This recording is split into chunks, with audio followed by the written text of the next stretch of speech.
Good evening class. चलिए, जैसा कि हम अपना रोज क्लास शुरू करते हैं होमवर्क से, तो हम फिर से अपना क्लास होमवर्क से स्टार्ट करते हैं और हमारा टॉपिक है पैसिव वॉइस। पैसिव वॉइस में हम पढ़ रहे हैं पास्ट कॉन्टिन्यूअस का पैसिव वॉइस। चलिए, तो आपका पहला जो होमवर्क का पहला सेंटेंस था वो है Amit was not searching a gold ring. ठीक है, तो हमने आपको स्टेप बताया है कि सबसे पहले हम टेंस समझते हैं। अगर हम टेंस समझ लेते हैं फिर उसके बाद हम जनरल रूल अप्लाई करते हैं, फिर उसका स्पेशल रूल अप्लाई करते हैं। समझ में आ रहा है बात? तो सबसे पहले हम टेंस समझते हैं। तो टेंस की पहचान हमेशा वर्ब से होती है। किससे होती है? वर्ब से।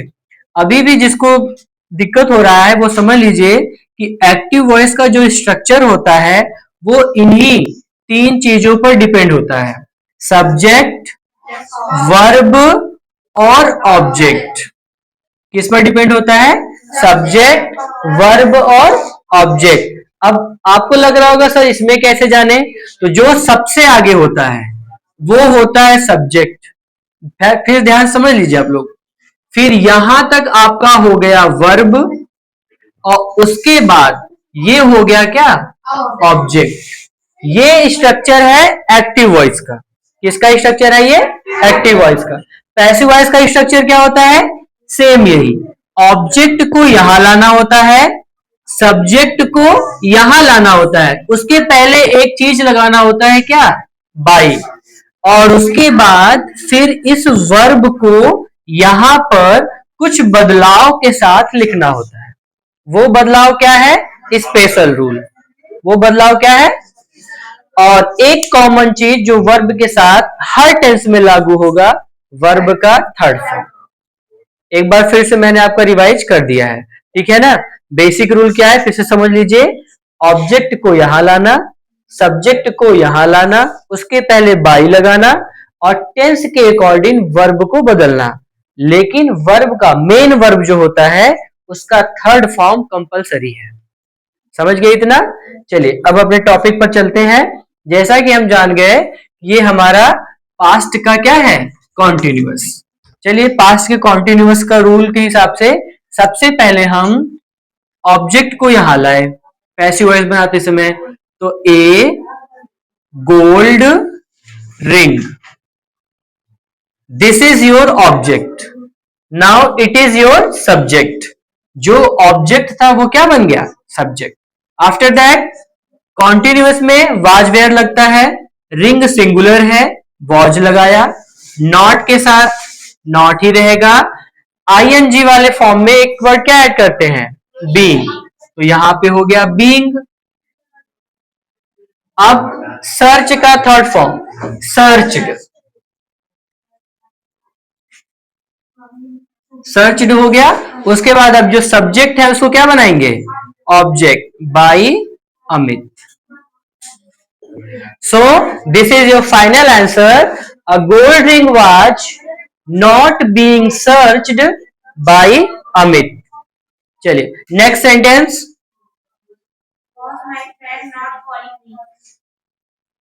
Was my friend was my friend not calling me? Was my friend not calling me? चलिए ये कौन सा सेंटेंस है? इंडिफिनिट मतलब अफर्मेटिव है, निगेटिव है कि इंट्रोगेटिव है? इंट्रोगेटिव। तो पैसिव वॉइस में भी इंट्रोगेटिव ही होगा, है ना?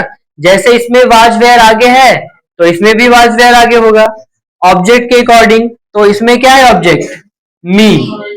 तो मी के लिए यहां पे क्या लगाए? वॉच की वेयर, वॉज। वॉज। अब मी क्या बन जाएगा? आई।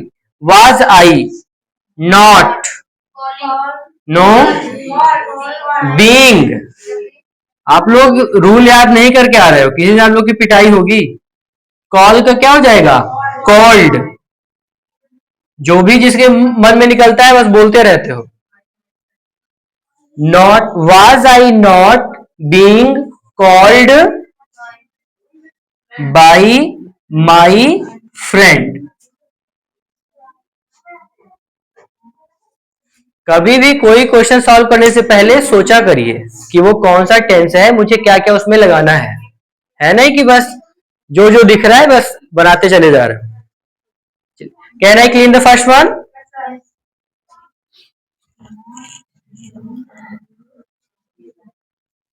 चलिए, what is the next question? You and your friends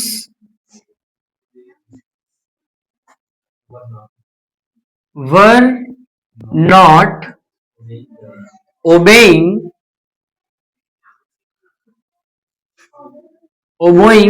parents.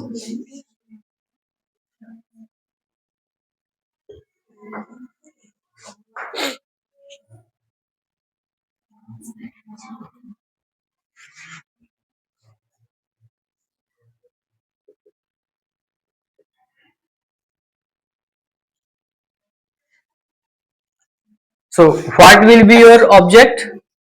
Parents.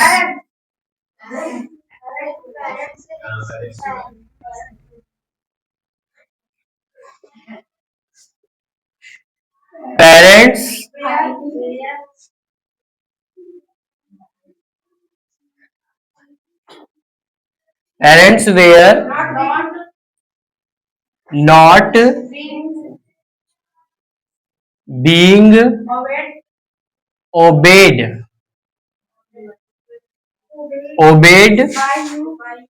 by you and your friend.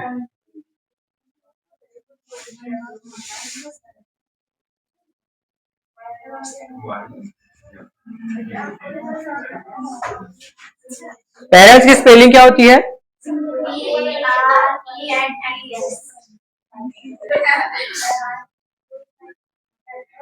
PAREN. Parents were not being obeyed by you and your friends. तो यहाँ पे आपका ये ऑब्जेक्ट, ये इतना बड़ा आपका सब्जेक्ट था, देख रहे हैं ना? कुछ लोग जैसे बाई यू तक गए थे सिर्फ, है ना? तो बाई यू नहीं, यू एंड योर फ्रेंड पूरा, ये आपका क्या हो गया? ऑब्जेक्ट। ये ऑब्जेक्ट और ये सब्जेक्ट, ठीक है ना? वेयर क्यों लगा?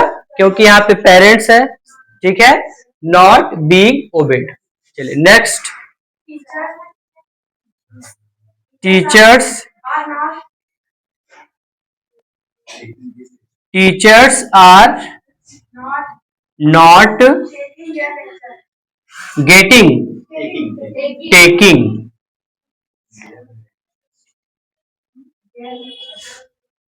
Teachers are not taking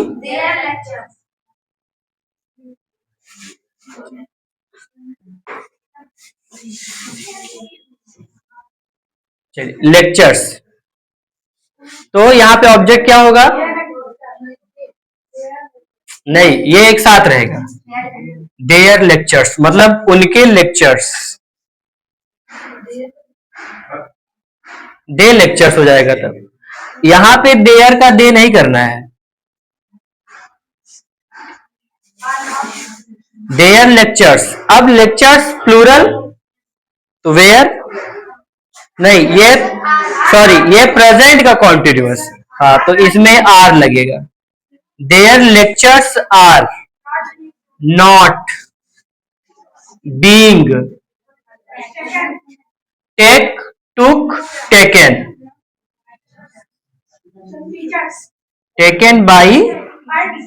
by teachers.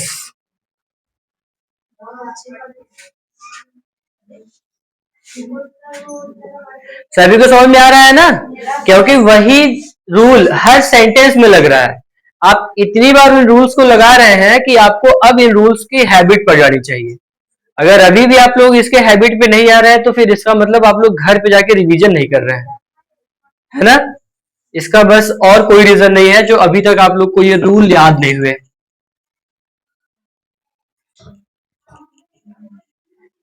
Coaching tuition पढ़ने के बाद घर पे जाके आधे एक घंटे का रिवीजन जरूर करा करिए सोने से पहले, है ना। चलिए question number 5।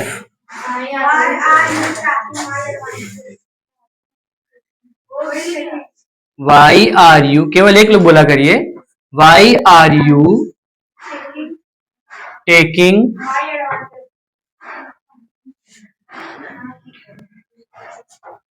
Why are you taking my advantage.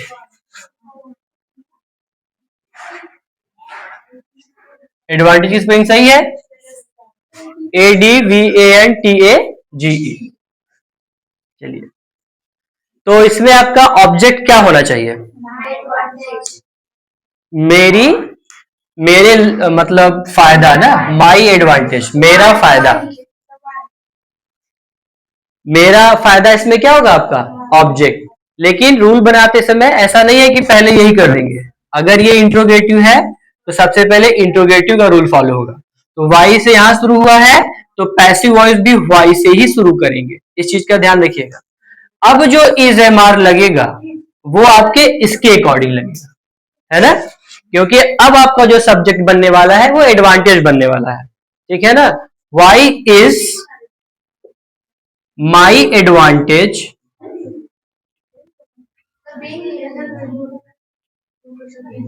Why is my advantage. अब आईएनजी फॉर्म है तो बीइंग बनता है ना, बीइंग। अब वर्ब में आ जाइए, take took taken, taken by you, taken by you. At last question mark. So आपका 2 दिन तक पास्ट कॉन्टिन्यूअस चला, ठीक है। तो ये आपका आज पास्ट कॉन्टिन्यूअस का लास्ट टॉपिक है। आज हम नया टॉपिक शुरू करेंगे, past perfect.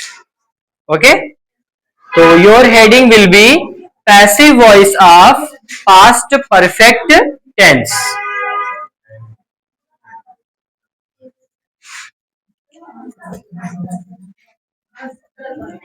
Passive voice of past perfect tense. I am going to clean this.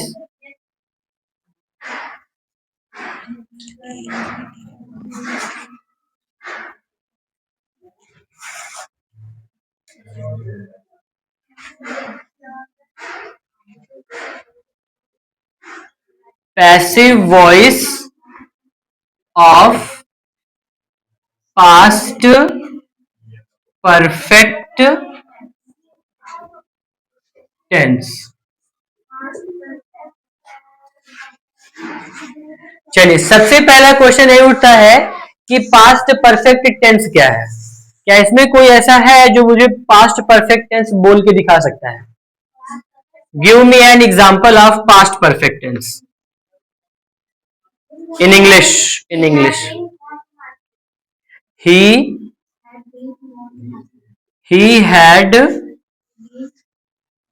he had gone to market, है ना। अब जिसको जिसको नहीं समझ में आया वो पहले रूल लिख ले, पास्ट परफेक्ट का रूल क्या है। देखिए, सब्जेक्ट चाहिए होता है, सब्जेक्ट के बाद हैड चाहिए होता है, हैड के बाद वर्ब का थर्ड फॉर्म चाहिए होता है, उसके बाद आप ऑब्जेक्ट लगा सकते हो। ऑब्जेक्ट के बाद अगर अदर कोई वर्ड भी, अगर सेंटेंस आपका बड़ा हो रहा है तो भी आप, तो यानी कि मेन चीज क्या देखने को मिलता है पास्ट परफेक्ट में? हैड और वर्ब का थर्ड फॉर्म, ठीक है ना। अब इसी स्ट्रक्चर को हमको पैसिव में कन्वर्ट करके देखना है। तो पहले मैं कन्वर्ट कर देता हूं, उसके बाद फिर आपको रूल लिखा देता हूं मैं। तो जैसा कि आप जानते हो, अभी तक आप इतने पैसिव वॉइस बना चुके हैं तो बेसिक रूल तो सब समझ चुके हैं। तो सबसे पहले हम क्या लगेंगे? मार्केट, यानी ऑब्जेक्ट बन गया सब्जेक्ट, मार्केट हो गया। मार्केट के बाद इसमें हैड का हैड ही रहता है ना। हैड के लिए जैसे हैज है, हमें चुनाव करना पड़ता है, हैज सिंगुलर के साथ, हैव प्लूरल के साथ, हैड के साथ ऐसा कोई दिक्कत नहीं है। ये हर सब्जेक्ट के साथ फिट होता है। तो हैड, अब परफेक्ट में क्या लगाएंगे, बीन। जैसे आपको याद होगा प्रेजेंट परफेक्ट में क्या लगा था, बीन, सेम वही चीज। गॉन ऑलरेडी थर्ड फॉर्म है, gone. Market had been gone by him. समझ गए? चलिए तो रूल लिख लीजिए अब। Rule number 1, follow the general rule. Follow the general rules. Number 2, main चीज क्या है वर्ब परफेक्ट में, पास्ट के परफेक्ट में, हैड वर्ब का थर्ड फॉर्म। तो आपको पैसिव वॉइस में क्या लिखना है, क्या सेम लिख देना है, नहीं, हैड के साथ एक एक्स्ट्रा वर्ड बीन ऐड करना है, बीन और वर्ब थर्ड फॉर्म, है ना। जनरल रूल आप समझ रहे हो इसमें क्या क्या चीज आता है। चलो हिमांशु जनरल रूल बताओ क्या क्या है, what is the general rule. General rule passive voice में क्या क्या समझाए थे हम,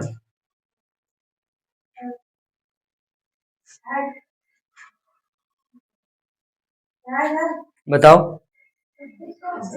सब्जेक्ट का ऑब्जेक्ट हो जाता है, ऑब्जेक्ट का सब्जेक्ट हो जाता है, वर्ब का हमेशा थर्ड फॉर्म यूज करना है और बाई लगाना है ना, ऐसे भूल जाते हो, ठीक है ना। तो जनरल रूल, अगर मैं यहाँ जनरल रूल लिख रहा हूं इसका मतलब मैं बहुत सारी चीजें आपको नहीं बता रहा हूं, क्योंकि वो मैंने स्टार्टिंग में ही डिटेल में आपको समझा दिया था, लेकिन बीच बीच में मैं इसको एक्सप्लेन करके आपको रिवाइज कराता रहता हूं, ठीक है ना। तो ऑब्जेक्ट, सब्जेक्ट, सब्जेक्ट, ऑब्जेक्ट, और जो ये वर्ब है थर्ड फॉर्म में, और हैड वगैरह जो टेंस के अकॉर्डिंग रूल होते हैं वो मैं यहाँ पे लिख देता हूँ कि हैड वर्ब का थर्ड फॉर्म रहेगा तो हैड बीन वर्ब का थर्ड फॉर्म हो जाएगा, ठीक है। चलिए अब हम और एग्जांपल लेते हैं, इसको नोट कर लीजिए आप।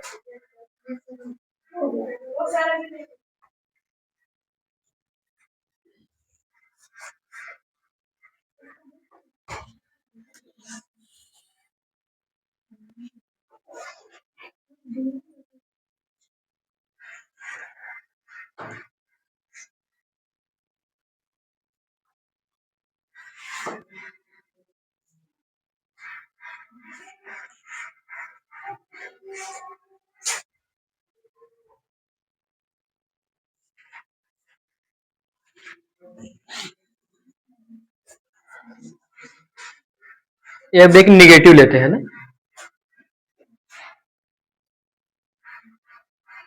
आई had done, I had not done,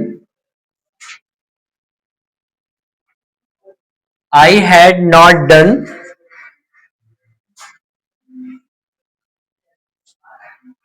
my project,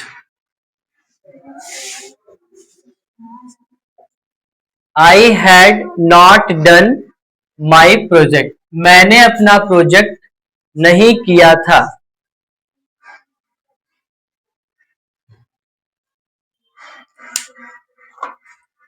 next sentence,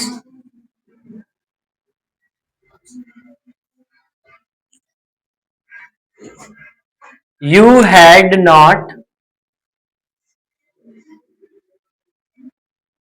you had not given to me, given to me a chance, you had not given to me a chance।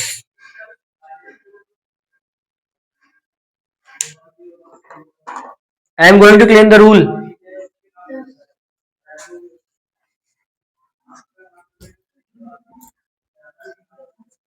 चलिए अच्छा, इस वाले सेंटेंस में देखिए दो दो ऑब्जेक्ट है, एक मी है और एक चांस है, तो आप लोग इसको दोनों से बना के दिखाइएगा, मी से भी और चांस से भी। चलिए कौन बनाएगा इसको, किससे पूछे, चलिए स्टार्ट करिए। आप मी से बना के दिखाइए इसको, जल्दी करिए। Me change into I, very good. I had, पहले नॉट है ना, not, I had not been given a chance by you, very good. I had not been given a chance by you. चलिए आप अ चांस से बना के दिखाइए।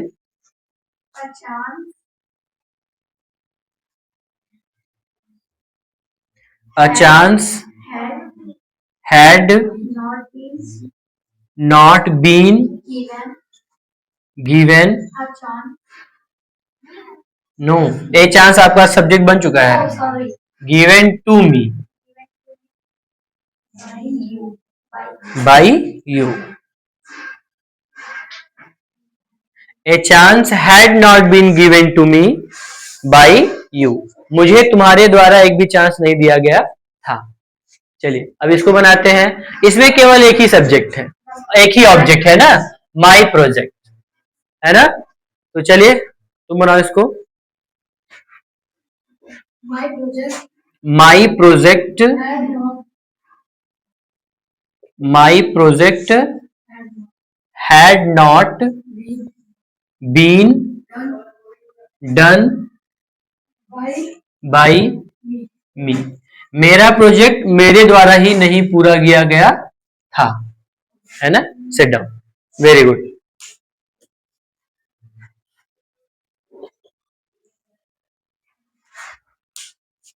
Note down.